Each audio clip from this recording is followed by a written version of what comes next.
Hello.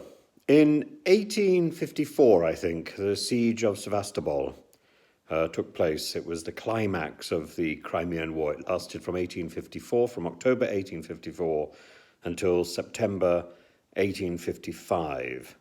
And one of the junior officers on the Russian side was Leo Tolstoy, who went on to write War and Peace. And in a in a statement which he called his confession, a little book which he called his confession, he writes, I cannot recall those years without horror, loathing and heartrending pain. I killed people in war, I challenged men to duels with the purpose of killing them, and I lost at cards. There was not a crime I did not commit. Thus, I lived for 10 years. And later, he wrote a diary and published a diary about his experience fighting in Sevastopol. And it's not very, he's looking at it with the viewpoint of the pacifist that he later became. Now, on the British side, Lord Wolseley said if the Russians at Sevastopol had not been so badly led, then not one of our men would have escaped. That's Lord Wolseley. Later, of course, Tennyson writes his poem, The Charge of the Light Brigade, and he also wrote another poem, The Charge of the Heavy Brigade, I think, to parallel rather than eclipse that of the more famous Light Brigade. In it, he comes up with a really splendid phrase, who loves war for war's own sake is fool or crazed or worse. So bellicosity is only going to produce madness, and we're probably seeing that in Mr. Putin at the moment. But where Putin treads, many others could follow. This is just the danger of loving war. And all this literary stuff and history is a prelude to the news that Piotr Tolstoy, this man, this great-great-great-grandson of the author Leo Tolstoy, the man who very much resembles a toad. I've spoken about my experiences of him before. In 2016, he was elected, or he found his way into the Duma, the Russian parliament. And once there, he promoted some quite scurrilous stories. And I don't know whether he actually remembers meeting me. I certainly remember meeting him and being rather appalled. And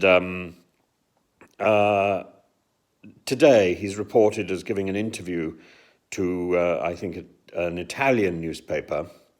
And in the interview, he explains that his great-great-grandfather, Leo Tolstoy, slaughtered British and French troops. And he suggests in the same paragraph that Russia will now continue fighting until it reaches the Polish border. In the article, he also refers to the hysteria of Boris Johnson. But the result of his great-great-grandfather's involvement in war, in the Crimean War, was that he went on to renounce his former life, to embrace pacifism, and to write about the follies of war in that huge book, War and Peace. Here's another quotation. War is so unjust. All who engage in it must try to silence their own conscience. They cannot speak about it without regret.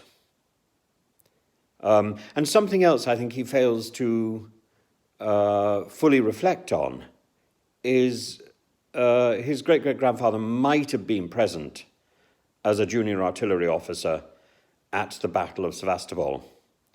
But that is a battle that the Russians lost. They lost. And maybe he should reflect on that fact, as well as the fact that he is seriously demeaning his great-great-grandfather.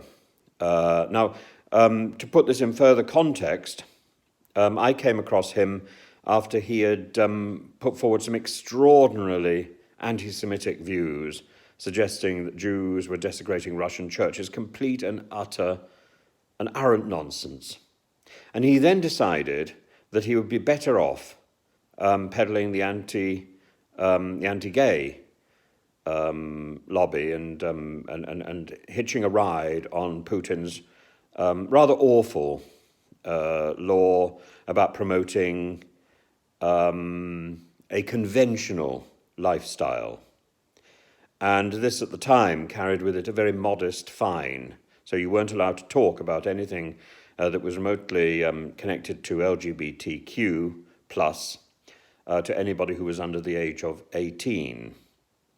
By the time I left Russia, under Piotr Tolstoy's influence, the fine had been ratcheted up to something quite enormous, together with the threat of a 12 to 22-year prison sentence. And I remember meeting and talking to a fellow called Maxim, who was seriously worried about a YouTube video that he'd put up. This man looks like a toad, behaves like a toad. I'm surprised he doesn't have a jar of flies ready to devour. He is one of the most obnoxious people in the Duma, and that is saying quite a lot. There's a lot of obnoxious people in the Russian parliament, but he is one of the worst. He is definitely a crony of Mr. Putin's, and I don't know whether now he is promoting or testing the waters for a new onslaught which will take the war right the way across Ukraine, or whether in fact he's just peddling some sort of propaganda of his own and searching again for the limelight. Loose cannon, certainly.